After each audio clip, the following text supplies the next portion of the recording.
할렐루야, 좋은 아침입니다. 월요일이네요. 오늘도 하나님의 인도하심을 경험하시기를 간절히 축복합니다. 자, 오늘 우리 주신 하나님 말씀을 봅니다. 출애굽기 9장 13절에서 35절까지 말씀을 오늘 봐야 되는데 21절까지 말씀만 제가 읽겠습니다. 여호와께서 모세에게 이르시되 아침에 일찍 일어나 바로 앞에 서서 그에게 이르기를 히브리 사람의 하나님 여호와의 말씀에 내 백성을 보내라. 그들이 나를 섬길 것이니라. 내가 이번에는 모든 재앙을 너와 내 신하와 내 백성에게 내려 온 천하에 나와 같은 자가 없음을 내가 알게 하리라. 내가 손을 펴서 돌림병으로 너와 내 백성을 쳤더라면 내가 세상에서 끊어졌을 것이나 내가 너를 세웠음은 나의 능력을 내게 보이고 내 이름이 온 천하에 전파되게 하려 하였음이니라.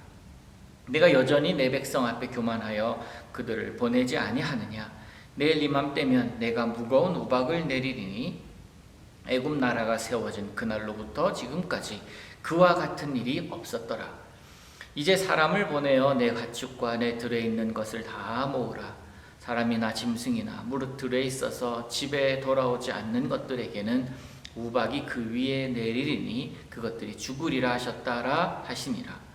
바로의 신하 중에 여호와의 말씀을 두려워하는 자들은 그 종들과 가축을 집으로 피하여 들였으나 여호와의 말씀을 마음에 두지 아니하는 사람은 그의 종들과 가축을 들에 그대로 두었더라. 아멘. 여러분, 우리가 지금 하나님의 재앙에 대해서 계속 이야기를 하고 있는데 무서워할 것, 두려워할 것이 없으면 무엇 때문입니까? 하나님은 우리에게 대한 재앙이 아니라 우리에게 대한 구원의 계획을 가지고 계시는 분이시기 때문에 그렇습니다. 또 그 재앙에 대한 목적과 방향이 분명했습니다.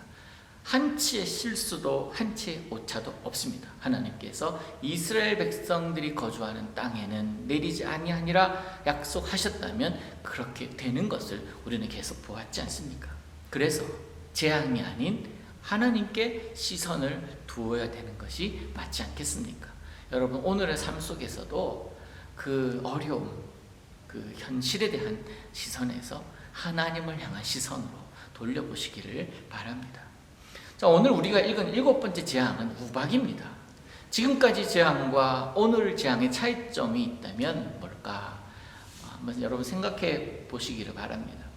앞선 6가지 재앙은요, 가만히 보면 내가 서 있는 이 땅에서 또 이 땅에서 흘러가는 강에 의해서 내린 재앙이었다면, 그렇게 보였던 재앙이라면 오늘 재앙은 하늘에서 떨어지는 직접 내리는 재앙입니다. 즉 하나님께서는 우리가 밟고 있는 이 땅뿐만 아니라 하늘의 권세도 주관하시는 분이시다 라는 사실을 우리가 명확하게 우리에게 보여주고 계십니다. 그 재앙 속으로 한번 들어가 봅니다. 하나님께서 지속적으로 말씀하시잖아요. 내 백성을 보내라. 내 백성을 보내라. 내 백성으로 하여금 나를 예배하게 하라. 그렇게 말씀하십니다. 그런데 지금 바로가 어디 있습니까? 나일 강변에 있습니다. 그곳에서 그가 섬기는 신에게 예배하고 있는 중이에요. 그의 마음에는 하나님이 거하시지 않습니다. 주님이 아닌 다른 것이 있어요. 그에 대해서 하나님은 단호하게 말씀하십니다. 내 백성을 보내라 라고 말입니다.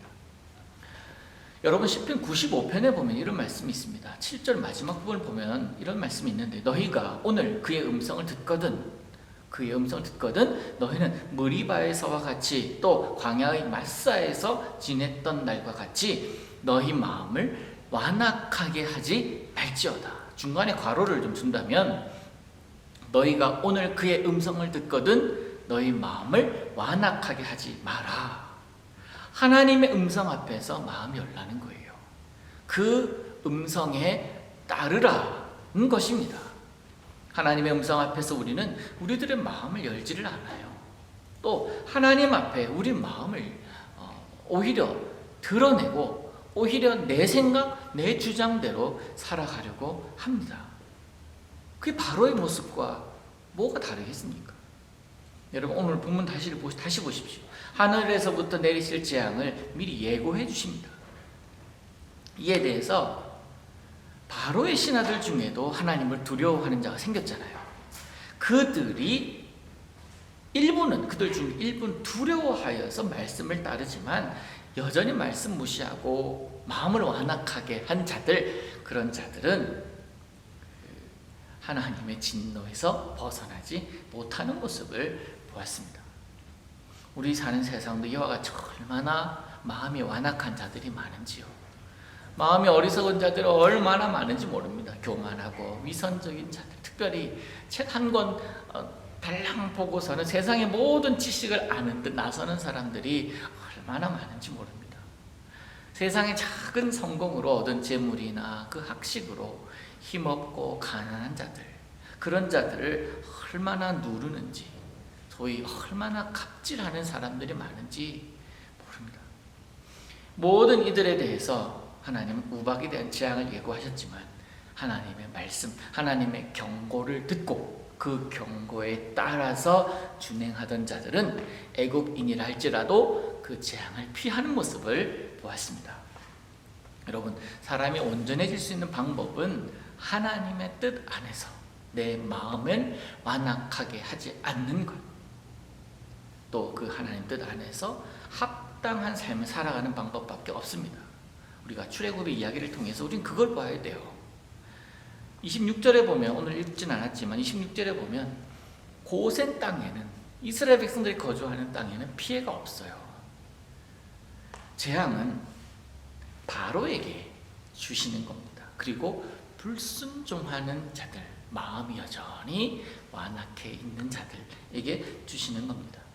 바로가 어떻게 반응합니까? 계속 읽어보시면 아시겠지만 바로는 피해가 극심한 것을 보면서 가라 그렇게 말합니다. 그런데 어떻게 해요? 또다시 마음을 완악하게 합니다. 여러분, 오늘의 삶에서 하나님의 그늘 아래에 머무시기를 축복합니다. 하나님의 보호하심 아래에, 하나님이 있으라 하는 곳에 있고 하나님이 그 자리를 떠나라 라고 내 마음이 말씀하신다면 그 자리를 떠나는, 그리하여서 하나님의 진노가 여러분에게 없기를 원합니다. 우리는 하나님의 자녀들이기 때문에 하나님의 뜻에 따라 순종, 움직이는 자들이 되어야 되지 않겠습니까?